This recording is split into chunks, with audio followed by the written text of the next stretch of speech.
Imagine it is 2 in the morning on a Sunday. The absolute worst time for something to break, by the way. Exactly. And you are sitting there, you have just clicked Yep. execute to officially migrate your company's, I don't know, 500 legacy servers into the cloud. Right. You've had teams working for months.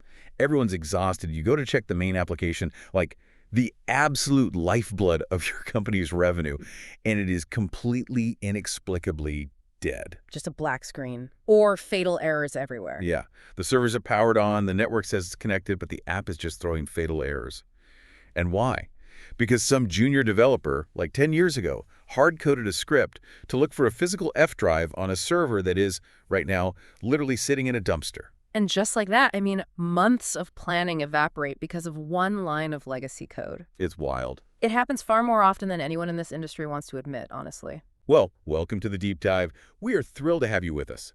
Today, we want you to step right into the shoes of someone tasked with a monumental challenge, modernizing a massive IT estate. Yeah, you are the architect here. Right. You are the decision maker who has to figure out how to take years or maybe decades of on-premises technical debt, those hard-coded F drives, those taped-together networks, and gracefully move them into the future. It is a terrifying prospect if you go in blind. I mean, the stakes are incredibly high, and the sheer volume of telemetry and dependencies can just paralyze an IT department. Or absolutely. So our mission today is to synthesize a massive stack of sources to help you navigate this exact minefield. We've got a lot of ground to cover. We really do. We are pulling from the official 2026 Microsoft Learn documentation, the latest architecture playbooks from Rack 2 Cloud, and real-world, battle-tested migration postmortems from firms like Exadata, ProArch, Stallion Solutions, and OpsHub. All the heavy hitters. Yeah, we are not just looking at how to, drag a virtual machine from a local server into the cloud.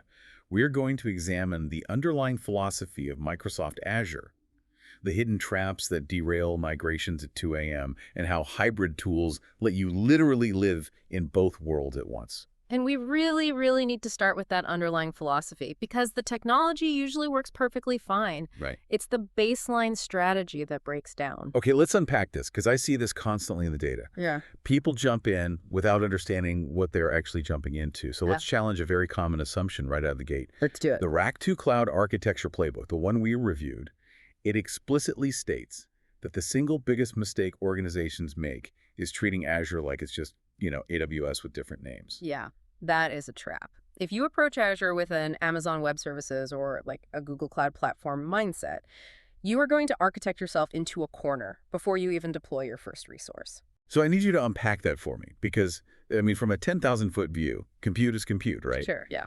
A virtual machine is a virtual machine. Storage is storage. Why does the underlying philosophy actually matter? Well, at the raw infrastructure level, sure, a CPU cycle is a CPU cycle. But the architectural boundary, the perimeter that defines your environment, is fundamentally different. How so? So in AWS and GCP, your primary boundary is the account. It's essentially a billing and resource container. But Azure doesn't use an account boundary in the same way. It uses a tenant boundary. A tenant. Right, and an Azure tenant is actually a dedicated, isolated instance of Microsoft Entra ID. Okay, wait. That's what used to be called Azure Active Directory, right? Correct. They rebranded it. But here is the critical distinction. Entra ID is not something you bolt onto your cloud after you build your network. It's not just a feature. Exactly. It's not an add-on service. Yeah. It is the identity spine of the entire Azure ecosystem. The spine. I like that. Yeah, because every single access decision, every role assignment, every network gateway, every database query, it all passes through this central identity plane. The tenant literally is an identity domain boundary. Which, makes perfect sense when you look at Microsoft's DNA. The Rack 2 Cloud Playbook really emphasizes their hybrid-first design assumption. Oh, absolutely. Microsoft built Azure knowing full well that enterprises were already running Windows Server, Active Directory, Exchange, all of that, down in their own basements. AWS was born as a standalone cloud, but Azure was born as an extension of the Microsoft Enterprise control plane. It was designed from day one to extend your existing on-premises estate, not necessarily to just replace it overnight. Okay, this brings us to a massively important focus area that we need to spend some serious time on. The identity bridge. Yes. If Azure is an extension of what you already have, you have to connect the two worlds. The sources point specifically to the step-up process of moving to Entra Connect Sync. Right. How do you actually step up to that unified identity model without breaking, well, every login in your entire company? It's a very deliberate multi-stage progression. You do not just flip a switch and say, hey, we are in the cloud now. All right, that would be chaos. Total chaos. So Hmm. the step-up process begins right where you are sitting today with your on-premises Active Directory Domain Services, or ADDS. That is step one. That is your baseline truth. Okay, so that's the local domain controller that authenticates my laptop when I plug it in at my desk in the morning. Exactly. Step two is where the actual hard work begins, which is auditing and cleaning that on-premises environment. Cleaning it. Yeah. You have to run tools like IDFix, which Microsoft provides for free to scour your local directory for errors. What kind of errors are we looking for here? I mean, if it works locally, isn't it fine? Not necessarily. There are things that a local domain controller might just ignore, but a strict cloud identity provider will flat out reject. Like what? For instance, duplicate user principal names, or UPNs. A UPN looks like an email address, jado@company.com. In a messy local environment that's been around for 20 years, you might accidentally have two accounts with the exact same UPN, or accounts with invalid characters in their names. Oh, like a weird symbol someone typed in 2010. Exactly. If you try to sync that mess to the cloud, the sync engine will crash on those specific objects. The classic garbage in, Got a garbage out scenario. It is worse than that, honestly. It's more like garbage in, sync failure out. Yeah. If the identity doesn't sync, that user cannot access anything in Azure, period. Wow. Okay, so you absolutely must sanitize the local data first. You have to. Once the directory is clean, then you move to step 3, which is deploying the IntraConnect sync engine on a local server. So this is an actual piece of software running on a Windows server in my physical data center. It acts as the bridge? Yes, it sits there, it reads your local Active Directory, and it synchronizes those user objects, the groups, the contacts, all of it, up to the Entra ID tenant in Azure. It effectively creates a mirror image of your local identities in the cloud. But step 4 is where the magic really happens, because you have to choose your authentication method. Right, and the sources mentioned two big ones, password hash synchronization and pass-through authentication. Let's break those down. Sure. How does password hash synchronization, or PHS, actually work? Are we just sending everyone's plaintext passwords over the internet? Absolutely not. And the cryptography behind it is actually fascinating. With PHS, the sync engine never sees the plaintext password. Okay, that's a relief. Yeah. When you change your password on premises, your local Active Directory stores a hash of that password. Right. IntraConnect Sync takes that hash, it applies a cryptographic salt to it. Wait, a salt? Yeah, a salt is just a random string of data added to make it completely unique. So it salts it, and then it hashes it again using SHA-256. So it's literally a salted hash of a hash? Yes, and then it transmits that double-hashed salted value securely over HTTPS up to Entra ID. Okay, so it's incredibly secure in transit. Exactly. Then, when a user goes to log into a cloud application, like Microsoft 365, they type in their password. Entra ID applies the exact same salt and hashing algorithm to the password they just typed. And if they match, you're in. If the resulting hash matches the one stored in the cloud, they are let in. The authentication happens entirely in the cloud. Which means even if your on-premises data center loses power, your users can still log into their cloud apps. Yes, it is highly resilient. That is huge for uptime. But, what if a company has really strict security policies? Like, say they're a defense contractor or something, and their policy says, under no circumstances can any representation of our passwords, even a hash of a hash, leave our physical building. And that is exactly why Step 4 offers pass-through authentication, or PTA, as the alternative. How does that differ? With PTA, no password hashes go to the cloud. Zero. None. When a user tries to log into Azure, Entra ID essentially pauses the login. It drops the encrypted login request into a highly secure queue. Okay, so the login is just hanging there. Right. Meanwhile, back in your local data center, a lightweight PTA agent is constantly polling that queue. It grabs the request, decrypts it, and validates the password directly against your local domain controller in real time. So the cloud is literally phoning home to ask if the password is correct. Yes. It's incredibly secure from a data sovereignty perspective, but the trade-off is operational dependency. Because if your local data center goes offline, Or if someone just trips over your internet cable, the PTA agent can't phone home and nobody can log into the cloud. wow, okay, so you have to weigh resilience versus data sovereignty.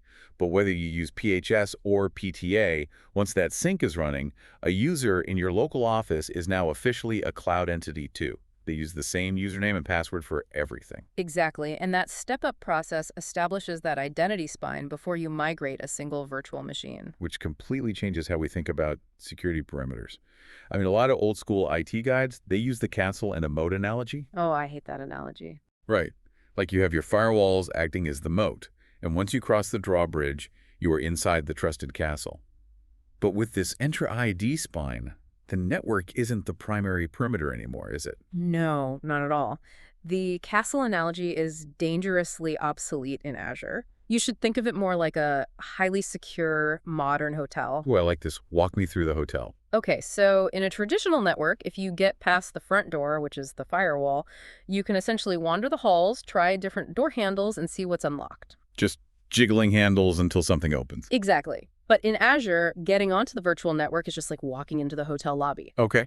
It doesn't actually give you access to anything. To get into an elevator, to open a specific room, to access the gym, you need a cryptographic key card. And that key card is an Entra ID token. So if an attacker breaches a web server, they're basically standing in the lobby. Right. But when they try to access the customer database sitting on that exact same network, the database demands an Entra ID token that proves who they are and what permissions they have. Exactly. And because the attacker only compromised the network layer, not the identity layer, the database just drops the connection. You're trapped in the lobby. Trapped in the lobby. Identity dictates their physics now. This is the entire foundation of zero trust.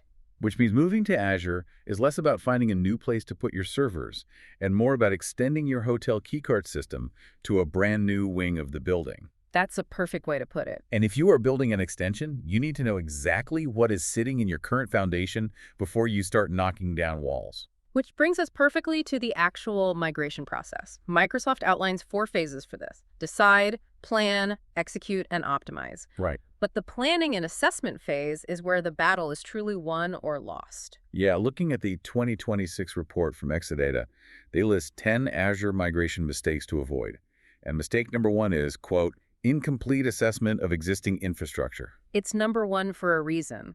They claim it leads to missed dependencies, wrong sizing, and massive performance bottlenecks. But why is this so hard? I mean, don't companies know what servers they own?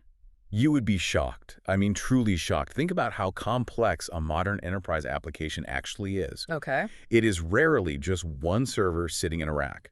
It's a web front end, a middleware processing layer, a back-end SQL database, an authentication service, and maybe like a scheduled job running on a completely separate utility server that just processes reports at midnight. And over 10 years, the original developers leave, the documentation gets lost, and IT is just left keeping the lights on. Right. So if you don't assess the environment comprehensively, you might migrate the web server and the database to Azure, but you completely forget about that utility server running the midnight reports. So midnight rolls around, that utility server wakes up down in the local data center, and suddenly it's trying to pull gigabytes of data from the database. Which is now sitting in an Azure data center hundreds of miles away. And it is trying to pull it across a public internet connection, or VPN, instead of a local gigabit switch. And what happens? The latency skyrockets, the connection times out, and the application just crashes. It just dies. Dead.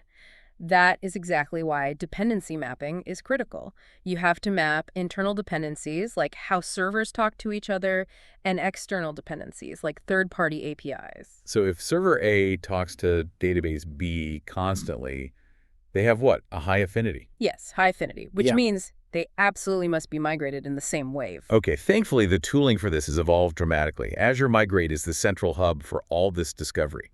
But what really caught my eye in the sources is the massive November 2025 update. Oh, the Copilot integration. Yes, the Azure Copilot Migration Agent. This seems like a game changer. It completely upends how we handle the plan phase. I mean, historically, an IT architect would have to download massive CSV spreadsheets of telemetry data. Like thousands of rows of data. Tens of thousands. CPU spikes, memory paging, network connections.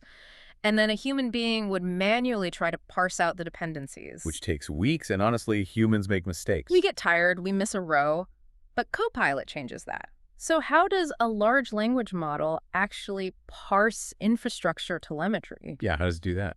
It acts as a conversational interface layered over your discovered inventory graph. Azure Migrate already maps the telemetry into a graph database on the back end. Okay. Copilot allows you to query that complex graph using plain, natural language. Give me a real-world scenario. What does that prompt actually look like? It's wild. You can literally open the chat interface and type, "Hey, Copilot, look at the 50 VMs in the payroll resource group. If I migrate them to Azure, what is the primary IOPS bottleneck?" And it just knows. It analyzes the disk read-write telemetry across all 50 servers, identifies that, say, a specific SQL server is maxing out its disk queue length during business hours, and it will recommend a specific premium SSD tier in Azure to resolve it. That's incredible. It's like having a senior cloud architect just sitting over your shoulder. 24/7. Can it do cost analysis too?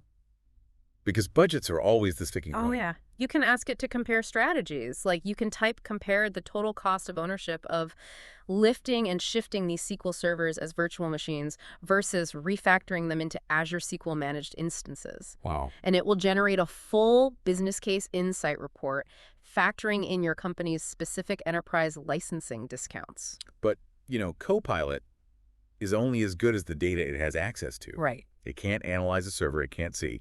So how do we actually get this incredibly granular telemetry out of a secure on-premises data center and up into Azure Migrate in the first place? Well, in the past, you had to deploy what Microsoft called an Azure Migrate appliance. What was that?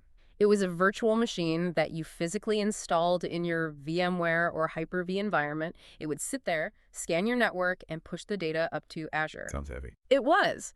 But there is a massive new preview feature we really need to highlight here, which is Arc-based discovery. I read about this. The sources say if your servers are already Arc-enabled, Azure Migrate can sync all that metadata in about an hour without deploying any new appliances. Correct. But how does that work securely? Because security teams usually hate agents that, phone home or open up access. We will dive deep into Azure Arc later, but the short version is that Arc is a lightweight agent installed directly on the operating system of your local servers. And security teams actually prefer it because it requires absolutely zero inbound firewall ports. Wait, hold on. If the cloud is pulling data from the server, how does it do that without opening a port to let the cloud in? Because the cloud doesn't push, the agent pulls. Oh. Yeah. The Arc agent uses outbound HTTPS, that's standard port 443, the exact same port you use to browse any secure website. Okay, so it just looks like normal web traffic to the firewall. Exactly. It establishes a secure outbound connection to Azure and basically says, "Hey, here is my status. Do you have any new instructions for me?" And Azure Migrate just piggybacks on that. Azure Migrate simply leverages this existing secure channel. It asks the Arc agent to start collecting CPU, memory, OS info, and SQL metadata and push it back up through that outbound tunnel. But for the really granular performance data, the stuff Copilot needs to figure out exactly how big a VM you need, does the basic Arc agent handle that? Good catch. For the deep telemetry, you deploy a specific extension, the Azure Migrate Collector VM extension. Okay. And you can deploy it seamlessly onto those Arc-enabled servers right from the Azure portal. It sits on the local OS and watches the actual resource utilization over a period of time, usually a few weeks, to capture end-of-month spikes. Because month-end processing is always a nightmare. Always. And this data is the entire foundation of what we call right-sizing. Right-sizing, because Exadata points out that lifting and shifting workloads without adjusting their sizes is mistake number 2. Let's do the math on this because it's genuinely staggering. Most on-premises servers are drastically over-provisioned. They always are. Let's say 5 years ago, an IT admin bought a physical server for a database. Just to be safe, they provisioned it with 32 cores and 128 gigabytes of RAM. Because you don't want to get fired if it runs slow. Exactly. But over the last year, the telemetry shows the application only ever peaks at like 4 cores and 16 gigs of RAM. But on-premises hardware is a sunk cost. Yeah. You already bought the metal, so who cares if it's just sitting idle? Precisely. It doesn't cost you extra day to day. But if you migrate that server to Azure without right-sizing it, and you provision a 32-core VM in the cloud, Oh boy. you are now paying for 28 cores of compute that are doing absolutely nothing 24 hours a day, 7 days a week. And that gets expensive fast. Yeah. I want to push back on this a little bit, though, because I hear a lot of IT directors say this. Can't we just lift and shift everything exactly as it is right now, get into the cloud to exit our data center lease quickly, and then figure out the sizing once we're there? Like, just stop the bleeding and optimize later. I hear that constantly. It is a very tempting shortcut, but I True. promise you it is a financial and operational trap. First, you will experience an instant massive cost spike. Cloud billing is consumption-based. Right. The meter is running. The moment that 32-core VM spins up in Azure, the meter is running. If you lift and shift an entire over-provisioned data center of 500 servers, your first month's Azure bill is going to be astronomical. And the CFO is going to have a heart attack. It is the #1 reason cloud migrations get halted mid-project by the CFO, because suddenly the cloud looks 3 times more expensive than the old data center. Which defeats the whole purpose. Exactly. And second, optimizing after the fact is operationally painful. Because you have to change the VM size. Yes, and to resize a virtual machine in Azure, you have to reboot it.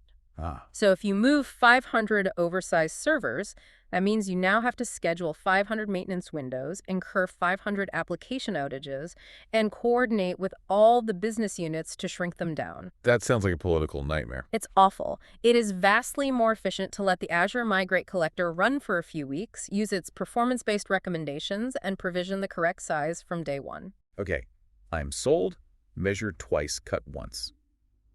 So we've run our assessments. We've mapped our dependencies so we don't break the apps. We've used Copilot to analyze the bottlenecks. And we've right-sized our VMs to keep the CFO happy. Yeah. We have a perfectly mapped inventory. The easy part is done. Right. Now we actually have to choose how to make the move. And this requires a framework.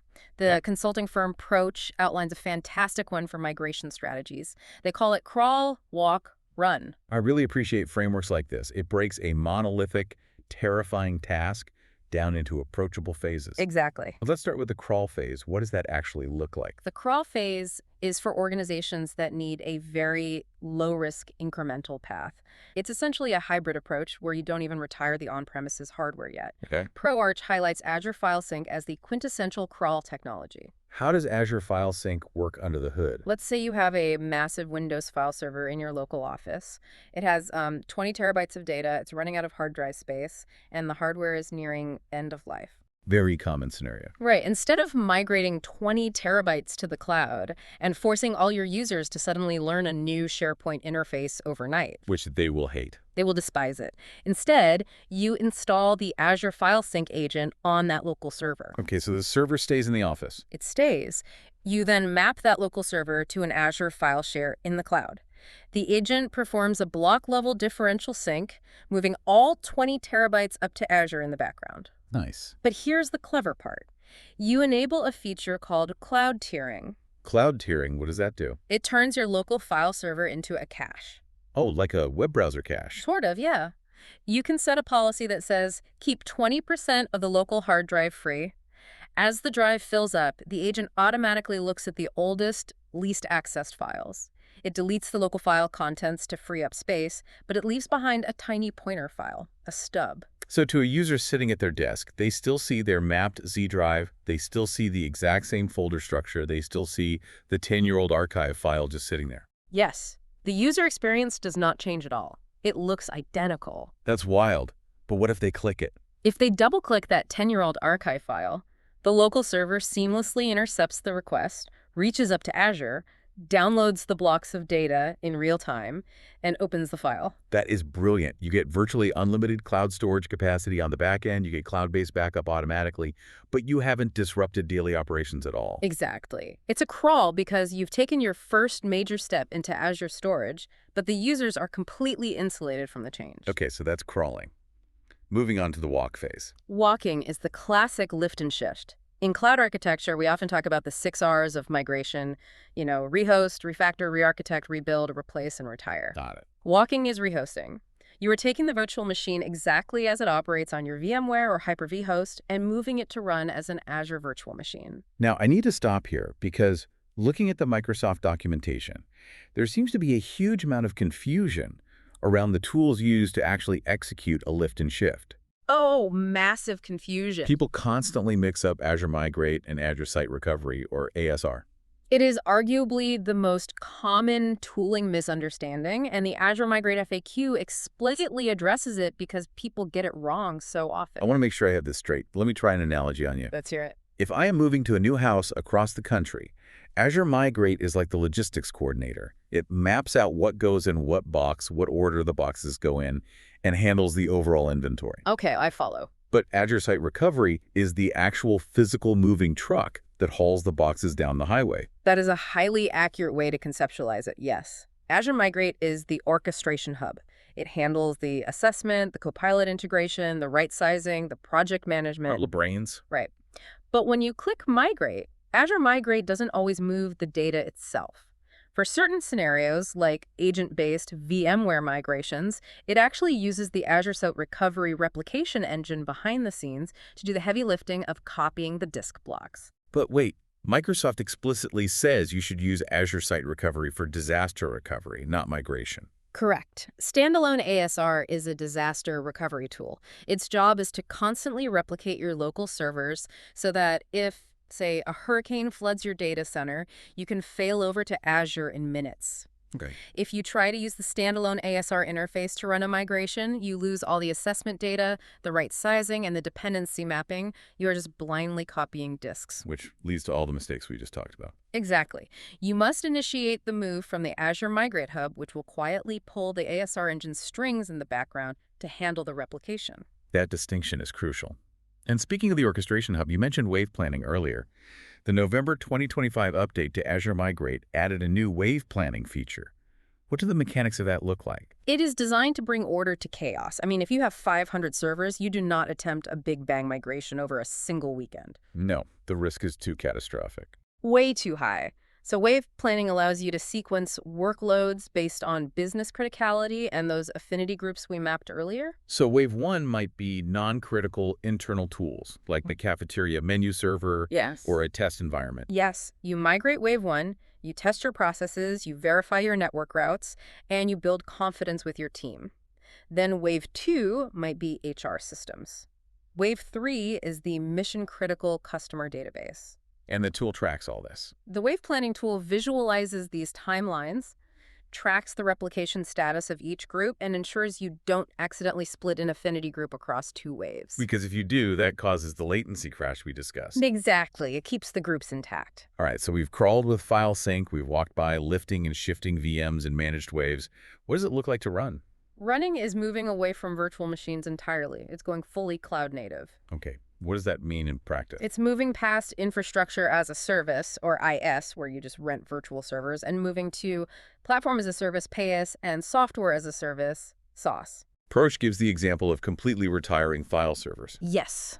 Instead of crawling with Azure File Sync, or walking by lifting and shifting the Windows file server VM into Azure, you run by extracting the data completely. Just ripping it out of the OS. Right. You move the department shares into Microsoft Teams and SharePoint Online. You move user home drives into OneDrive. You replace local desktops with Azure Virtual Desktop. The ultimate goal being that you are no longer managing operating systems at all. You aren't patching Windows Server on a Saturday night. You are just managing the data, the identity, and the access policies. Precisely. You have abstracted away the infrastructure layer entirely. Okay, let's ground this back in reality for a minute. The logistics coordinator has a plan. The waves are scheduled. The moving truck is packed. Now we have to talk about the physical roads we are driving on. Oh boy, yes. This takes us into execution, the network pipes, and the data heavy lifting. This is the phase where physics becomes your biggest enemy. The physics of data transfer. Yes. Bandwidth and time are unforgiving constraints. Let's look at the math here. If you have 100 terabytes of data to move to Azure, and you have a dedicated 1 gigabit per second connection, do you know how long that actually takes? Let me think. A gigabit is a gigabit, not a gigabyte. So factoring in network overhead, maybe a week. Try over 10 days of non-stop 100% saturated connection. 10 days. And that assumes zero network interruptions, zero latency spikes, and it assumes your business doesn't need that internet connection for anything else during those 10 days. Which is impossible. People need to send emails. For most enterprises, that math is just unacceptable. So what do? I mean, you can't compress 100 terabytes of already compressed video or database files. This is where Microsoft offers a service called Azure Data Box. If the network is too slow, They will literally ship you a ruggedized physical storage device via FedEx. Wait, SneakerNet in 2026? SneakerNet is alive and well, my friend, because a FedEx truck barreling down the highway loaded with hard drives has an incredibly high bandwidth, even if the latency is a few days. That's hilarious but true. You roll this data box into your data center, you plug it into your local network, copy your 100 terabytes onto it at local 10 gigabit or 40 gigabit speeds. Which takes hours instead of days. Right. Then you ship it back to Microsoft, they plug it directly into the Azure backbone and upload it. But what about security? If I am shipping my company's most sensitive database on a FedEx truck, what happens if it falls off the truck or gets intercepted? The security is military grade. The data box is locked with tamper-evident features. More importantly, all data copied to it is encrypted at rest using AES 256-bit encryption. Okay, so they can't read it. The decryption keys are managed in the Azure portal and never physically travel with the box. If someone steals the box, it is nothing but a heavy metal brick of randomized data. Okay, that makes sense for massive bulk transfers. But the sources also mentioned a tool called Azure Storage Mover for complex file share migrations. If I just need to move a few terabytes of files over the network, why not just use a standard command line copy tool like Robocopy? Because enterprise file migrations are rarely just about the ones and zeros of the files themselves. It is about the metadata. Like who created the file? Who created it? When was it last modified? And most importantly, what are the strict Active Directory permissions, the NTFS access control list associated with that file? Oh, right. If accounting has a locked folder, you cannot lose those locks during the transfer. And Robocopy might strip those out or misinterpret them. Standard tools often struggle to translate local NTFS permissions into cloud-native Azure Blob Storage or Azure Files permissions. So what does Storage Mover do differently? Azure Storage Mover is a managed service designed specifically to preserve all of that complex SMB and NFS metadata, mapping local identities to cloud identities seamlessly during the transfer. All right, so that handles the bulk data. But what about the actual network connection between your data center and Azure during the migration and, after the workloads are running? The plumbing. Yes, the plumbing. The Advanced Engineering Guide lays out two main options here, a site-to-site VPN and Azure ExpressRoute. Let's look at the mechanics of both. A site-to-site VPN establishes an IPsec encrypted tunnel over the public internet. It's secure, though. It's very secure, and with modern Azure VPN gateways, it can handle up to 10 gigabits per second of throughput. But here is the flaw. Because it traverses the public internet, it relies on internet service providers routing your traffic through public hops. Which means the latency is unpredictable. It's like driving in city traffic. You might get there fast, or you might hit a digital traffic jam at a router halfway across the country. Exactly. For a web server, maybe a 50 millisecond latency spike doesn't matter. But for a legacy SQL database that expects sub-millisecond responses, that spike will crash the app. It will. That is why enterprises use Azure ExpressRoute, which bypasses the public internet entirely. Yes. ExpressRoute is a dedicated, private Layer 2 or Layer 3 connection facilitated by a connectivity provider. You lease a private fiber line from your data center directly to the edge of the Microsoft network. No public hops. None. It offers predictable, low, consistent latency. So it's your dedicated express lane. But it's expensive and takes months to provision with the telecom providers. Now, here is where the engineering guide gets really intense. Oh, the failover architecture. Yeah. What if you are a hospital running electronic health records or a financial trading platform? You have this expensive express route, but someone with a backhoe digs up the fiber line outside your building. Happens more than you'd think. Right. You can't afford to be offline. The guide talks about a coexistent failover architecture. This is a highly resilient, active-passive network design. You use your ExpressRoute circuit as your primary path, but you also configure a site-to-site VPN over the public internet as an automated backup. So if the physical ExpressRoute circuit fails, the routing protocols instantly detect the drop and route all traffic over the VPN tunnel. Exactly. But the guide is incredibly specific about the engineering constraints to make this work. It's not just checking a box in a wizard. Let's dig into this, because this is where architects earn their paychecks. It requires precise network engineering. For instance, in Azure, both the ExpressRoute gateway and the VPN gateway must live in a specific subnet called the gateway subnet. Okay. And the engineering guide dictates that this subnet must be sized at a /27 or larger. Okay, I know basic networking, but walk me through the math here. Why is /27 specifically?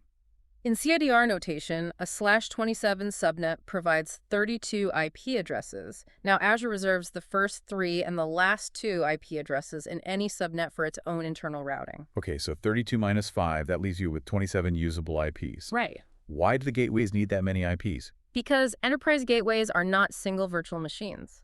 To provide high availability, an Azure VPN gateway and an ExpressRoute gateway are actually deployed as clusters of VMs running in active configurations under the hood. Oh, I see. They need multiple IP addresses for the primary nodes, the standby nodes, and the internal load balancers that manage the traffic between them. If you make the subnet smaller than a /27, say a /28 or 29, you literally do not have enough IP addresses to deploy a coexistent failover environment. Azure will just reject the deployment. That is a phenomenal detail. What else? The guide mentions autonomous system numbers, or ASNs. It says the VPN gateway's ASN must be left at the default value of 65555. What is an ASN and why does that number matter? This gets into how the internet actually works. To route traffic between your data center and Azure automatically, you use a protocol called BGP, the Border Gateway Protocol. Okay. In BGP, every distinct network is assigned an autonomous system number to identify itself. Public ASNs are tightly controlled globally. Private ASNs, like private IP addresses, can be used internally. And 65515 is a private ASN. Yes. Azure defaults to 65515 for its VPN gateways. You can change it, but in a coexistent design, if you mess up the ASN assignments, the BGP routing tables get confused. Azure needs to know exactly which routes are coming from the ExpressRoute and which are coming from the VPN, and it uses ASNs to build that map. Wow, okay. But the biggest challenge in this setup is preventing asymmetric routing. Asymmetric routing.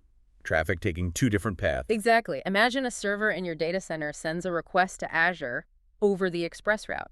Azure receives it. Makes sense. But when Azure goes to send the response back, its routing table thinks the VPN is a shorter path, so it sends the response down the VPN tunnel. Why is that a problem? The data still gets there, right? Not if there is a firewall in the middle. Stateful firewalls track connections.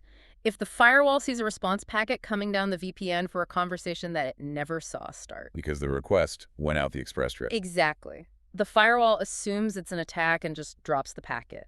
The application fragments and communication dies. Absolute chaos. Yeah. So how do you fix it? You have to configure your on-premises routers to assign a higher local preference, or manipulate the AS path length for routes received through the express route.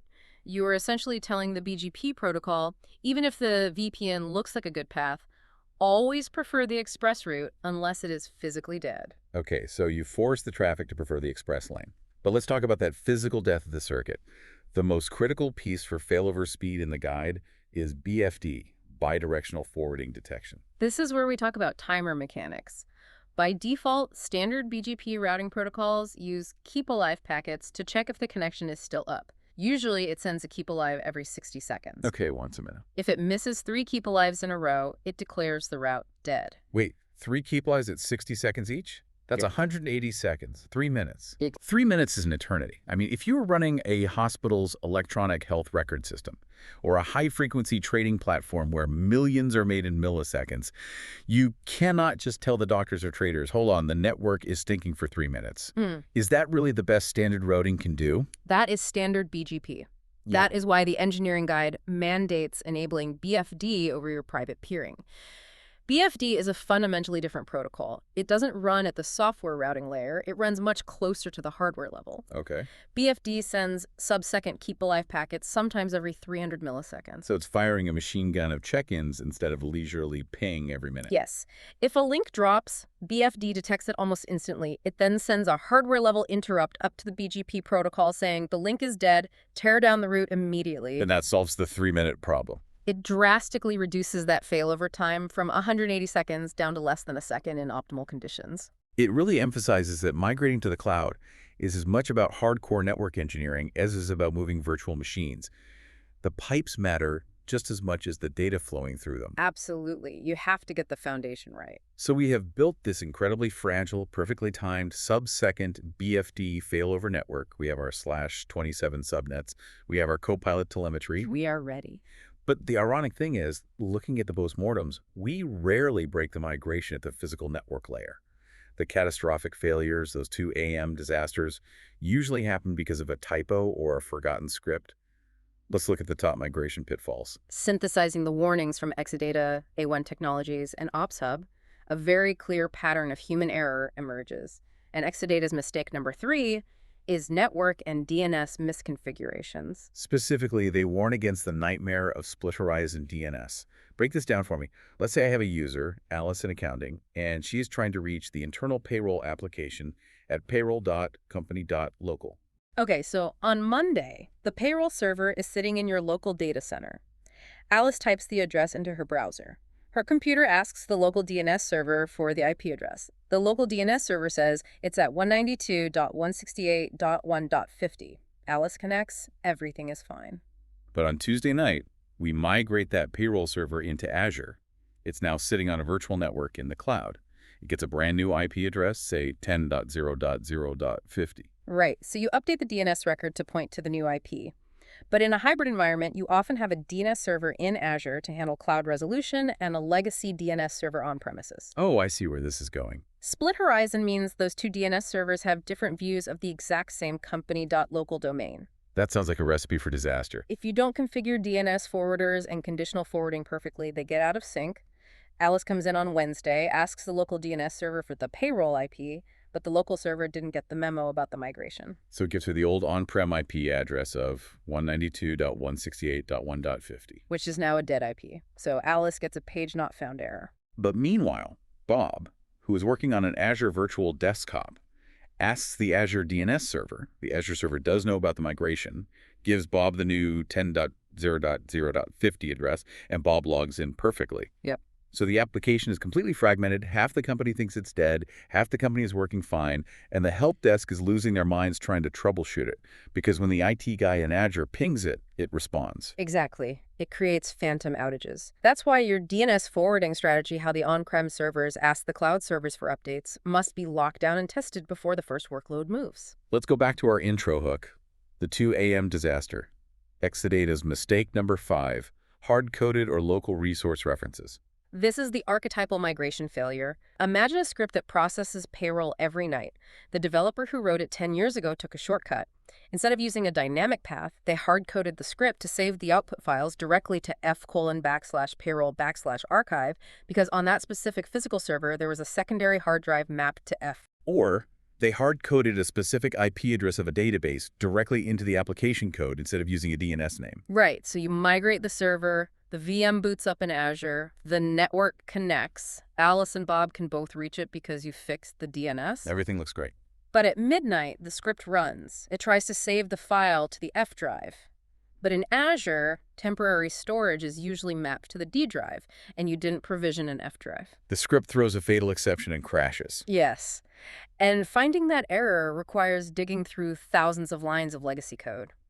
So how do you fix it before it breaks? You have to refactor the code during the assessment phase. You replace hard-coded IP addresses with dynamic environment variables.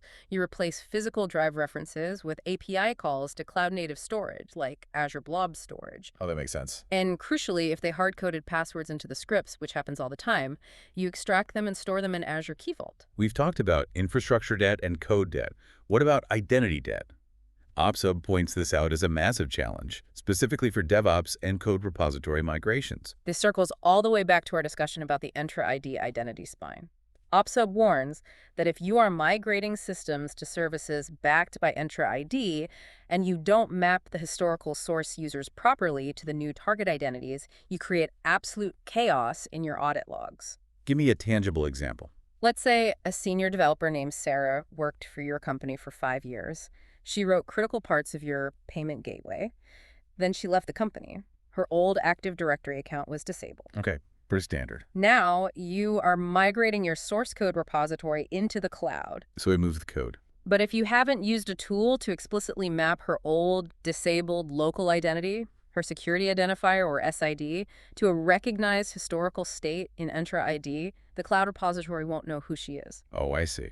All the thousands of lines of code she wrote, all her historical commits, suddenly show up as authored by unknown user or a generic system string. You lose the entire audit trail. If a bug pops up in that payment gateway code, you have no idea who wrote it or why. Or worse, Yeah. if you have an active developer named Sam and the mapping script makes a mistake matching their UPNs, Sam might accidentally be mapped to the permissions of an admin who left 3 years ago. Oh, wow. You just inadvertently granted unauthorized access to sensitive projects because the identity mapping was sloppy. So migrating to the cloud really is an archaeological dig. You are forced to uncover years of technical debt, quick fixes, and digital duct tape that past IT folks used to hold the systems together. It forces you to confront every shortcut your IT department has taken over the last decade. And honestly, sometimes that dig reveals something you didn't want to find. Like what? Like workloads that simply cannot move to the cloud. Ever. Wait, really? Yeah. I feel like the tech industry dogma is, everything goes to the cloud eventually. It's a nice marketing slogan, but reality is messier. Maybe you have a strict compliance law about data sovereignty that says patient data cannot leave the physical four walls of the hospital. Okay. Or maybe you have a robotic assembly line on a factory floor that requires 2-millisecond latency to operate safely. Even with ExpressRoute, the speed of light to an Azure data center 500 miles away might introduce 20 milliseconds of latency. 20 milliseconds is enough time for the robot arm to crash into a car chassis. Exactly. The physics prevent the migration. So what happens then? Do you just give up on modernizing those systems? Do you have to maintain two completely separate operating models, like one modern cloud, one legacy on-prem? This is where Microsoft's hybrid-first philosophy really shines. Yeah. If you cannot bring the workload to Azure, Azure will come to the workload. Let's talk about Azure Arc. We discussed it briefly as a discovery tool for Azure Migrate, but it does so much more than that. Azure Arc is arguably one of Microsoft's most strategic and powerful technologies of this decade. To understand it, you have to understand ARM, the Azure Resource Manager. AR. ARM is the central control plane of Azure. When you create a VM, set a policy, or check a security alert in the Azure portal, you are interacting with ARM. Okay, ARM is the brain. Historically, ARM only managed things that physically lived inside Microsoft's data centers. Azure Arc changes that. It extends the ARM control plane outward. By installing the Arc agent, resources residing completely outside of Azure can be governed as if they were native Azure resources. So we are talking about a server sitting in my basement or a Kubernetes cluster running over in an AWS data center. Yes. You install the Azure Arc agent on them, and suddenly they populate in your Azure portal alongside your native cloud VMs. That's nuts. You can apply Azure policies to them, you can monitor their logs with Azure Monitor, and you can secure them with Microsoft Defender for Cloud. You get a single pane of glass for your entire global IT estate, regardless of where the hardware sits. I have to ask the critical failure question, though. You mentioned earlier that Arc uses outbound HTTPS to communicate with Azure. What happens if the internet connection drops? Like a backhoe cuts the fiber again. Yeah. Say a backhoe cuts the fiber to the factory floor. Does the Arc agent panic and shut down the local network because it can't reach the mothership? That is a very common fear, but it's a fundamental misunderstanding of the architecture. Azure Arc is a management plane, not an operational dependency. What is the difference? Operational dependency means the local application needs the cloud to function, like that pass-through authentication agent we discussed earlier. If the internet drops, PTA stops working. Right. Arc is just management. If the factory loses internet, the local servers keep running their local databases and controlling the robot arms perfectly fine. So what do you lose? You lose the ability to push new centralized policies from the Azure portal, and your live telemetry dashboard goes dark until the connection is restored. It's asynchronous management. The local systems operate autonomously until they can sync up again. Okay, that makes perfect sense. Arc gives you governance. But what if you need more than just management?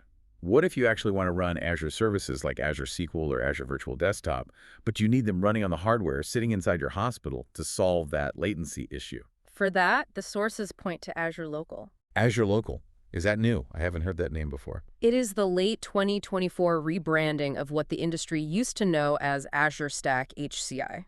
This isn't just an agent like Arc. This is a full software stack. Right. It's a hyper-converged infrastructure OS that you install on specific Microsoft-validated hardware in your own data center or edge location. So it's literally a mini Azure region running on servers in your own building. Precisely. It allows you to provision Azure virtual machines, run Azure Kubernetes service, and deploy Azure virtual desktops locally. And unlike Arc, Azure Local can be configured to run in completely disconnected modes for environments with strict air-gap security requirements, like military installations. That is fascinating. Now, I want to circle back to Azure Arc for a moment because the Advanced Engineering Guide details 4 specific Azure Arc integration patterns. And pattern 4 really caught my eye because it solves a massive headache for IT directors, extended security updates, or ESUs. Oh, this is a huge value proposition, especially for companies dealing with immense technical debt. Many enterprises have legacy servers running Windows Server 2012 or older SQL servers. Right. These operating systems have officially reached their end of support from Microsoft. Meaning Microsoft is no longer releasing monthly security patches for them, which means if a new vulnerability is discovered, that server is wide open to hackers. That is a massive compliance violation for anyone handling regulated data. Exactly. Normally, to stay compliant, you would have to negotiate a custom support agreement with Microsoft, which is exorbitantly expensive, or frantically migrate the server before it breaks. But with Arc Integration Pattern 4, there's a third option. You project the legacy server into Arc. Yes, you install the Arc agent on that old 2012 server sitting in your basement. Once it is Arc-enabled and projected into the Azure portal, you can purchase, manage, and deploy extended security updates centrally through Azure. Microsoft will deliver the security patches down through the Arc agent to the legacy box. It's like a life support system governed from the cloud. You keep the server patched and compliant while you buy yourself time to figure out how to actually modernize the application. It is exactly that. It buys you time securely. So whether your resources are sitting in a public Azure region in Virginia, or they are projected via Azure Arc from a server in London, or they're running on Azure Local in a factory in Berlin, they all exist in this massive hybrid muddy landscape, and they all need to be governed by a single set of rules. Right. Which leads us to the culmination of all this planning, the foundation, securing the landing zone. The sources are adamant about this, and it is the single most important takeaway. You must build your landing zone before you migrate a single workload. The Rack 2 Cloud Playbook notes that organizations who deploy virtual machines directly into an Azure subscription without a landing zone accumulate governance debt that is incredibly expensive to fix later. We used the hotel analogy earlier. Building a landing zone sounds like laying the foundation and framing the walls of the hotel before you start moving the furniture in. It is exactly that. If you move the furniture in first, you are going to be building the walls around the couches. It's chaotic. Right. The landing zone provisions your network topology, the hub and spoke VNets, the peering connections, the route tables we discussed for the BGP failovers. It sets up your core Azure policies. It ensures that when a workload migrates into the environment, it automatically inherits a secure, pre-configured baseline. And central to this baseline is the transition to identity-centric security controls. We spent the beginning of this deep dive talking about Entra ID being the spine. But how does this actually change the way applications authenticate with each other? This is where we finally say goodbye to the old ways of doing things, like hard-coded passwords. Let's look at a traditional setup. If a web application needs to pull data from a SQL database, how does it prove to the database that it has permission to read the data? In the old days, the developer would create a SQL user account, say webapp_user, give it a password, and then hard-code that username and password into a connection string buried in the web application's configuration files.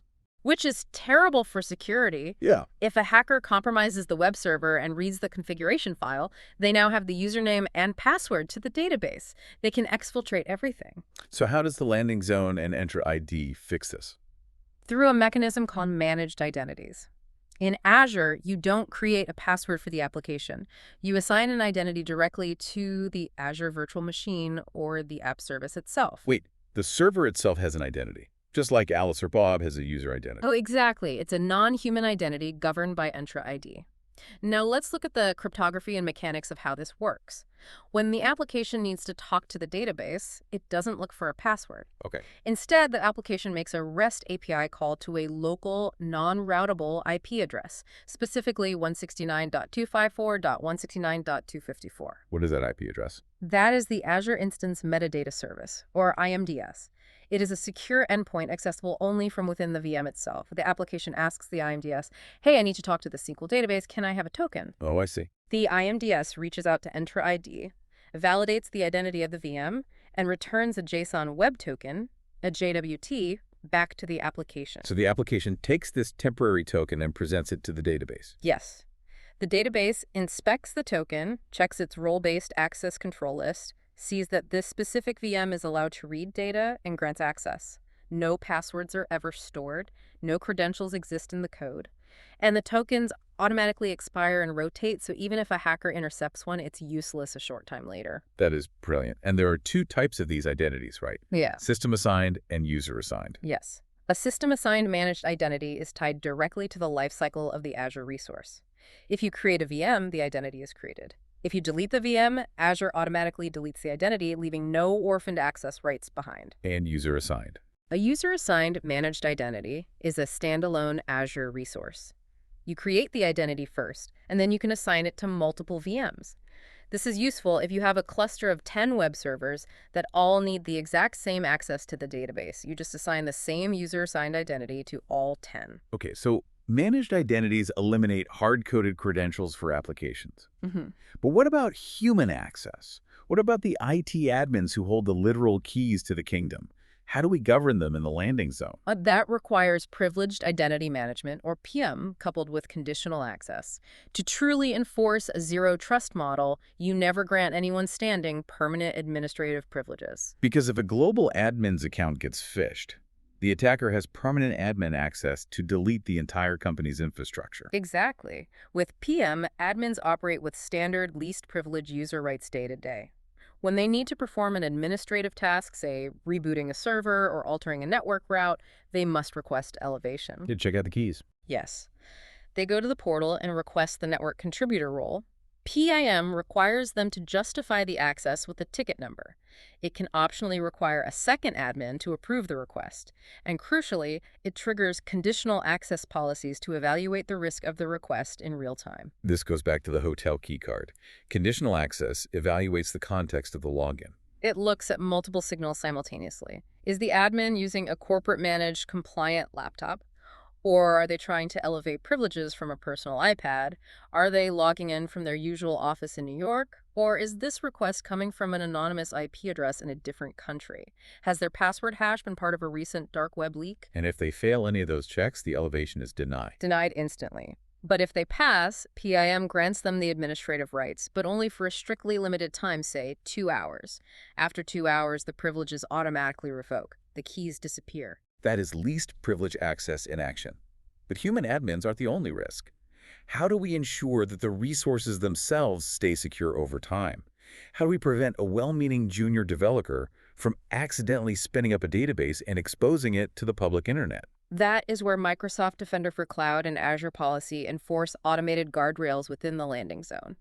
You can write an Azure policy, which is essentially a JSON rule, that explicitly states no virtual machine or database in this production environment is allowed to have a public IP address. Period. Non-negotiable. If a developer goes into the portal and tries to create a VM with a public IP, the Azure Resource Manager evaluates the request against the policy, intercepts it, and blocks the deployment before the server is even built. The platform enforces the security baseline automatically. And here is the beautiful part of the hybrid story. Through Azure Arc, those exact same Azure policies and Defender threat detection models extend down to your hybrid servers on-premises. You can write a policy in Azure that prevents a public IP, and it enforces it on a server sitting in your local data center. One unified control plane, one identity spine for the entire global estate. We have covered an immense amount of ground today. Let's bring this all together. We started by dismantling the assumption that Azure is just another cloud, redefining it as a tenant-based, identity-driven extension of your enterprise via the step-up process to Entra Connect Sync. We explored the critical necessity of the assessment phase. We looked at how skipping dependency mapping leads to catastrophic latency, and how the Copilot migration agent uses large language models to parse telemetry and right-size environments, avoiding the CFO-inducing cost spikes of blind lift and shifts. We broke down the crawl, walk, run strategies. From the seamless hybrid caching of Azure File Sync to the intricate orchestration of Azure Migrate utilizing Azure Site Recovery's replication engine for wave-based rehosting. We detailed the harsh physical engineering realities of moving data, the logistics of the Azure Data Box, the precise subnet mathematics and ASN configurations required for coexistent network failovers, and how bidirectional forwarding detection slashes routing failures from 180 seconds down to sub-second interrupts. We highlighted the pitfalls that caused those 2 a.m. disasters, the phantom outages of split horizon DNS, the legacy trap of hard-coded F drives, and the audit nightmares of orphaned identities. And we examined how Azure Arc and Azure Local bring cloud governance down to the factory floor for workloads that simply cannot move. And finally, we locked it all down by architecting a zero-trust landing zone, utilizing the cryptographic handshakes of managed identities and the context-aware evaluations of privileged identity management to ensure the environment is secure by design. Ultimately, the goal of all this planning isn't just to proudly say you're in the cloud. The goal is to achieve actual business agility, verifiable security, and predictable cost efficiency. Absolutely. Moving to the cloud is a complex, muddy, technical marathon. But I want to leave you with a final provocative thought to mull over as you look at your own infrastructure today. We've talked extensively about AI and Copilot assisting with migration planning, reading telemetry, and recommending disk sizes. But think about the trajectory of this technology over the next few years. What happens when AI agents don't just plan the migration, but autonomously execute it? Imagine an AI that autonomously builds the landing zones, provisions the express routes, writes the BGP routing policies, and systematically rewrites those hard-coded IP addresses in your legacy code in real time. Are we as IT professionals preparing to transition from being the manual builders of our infrastructure to merely the overseers of AI architects? It is a fascinating horizon. It is coming faster than we think. Thank you for joining us on this deep dive.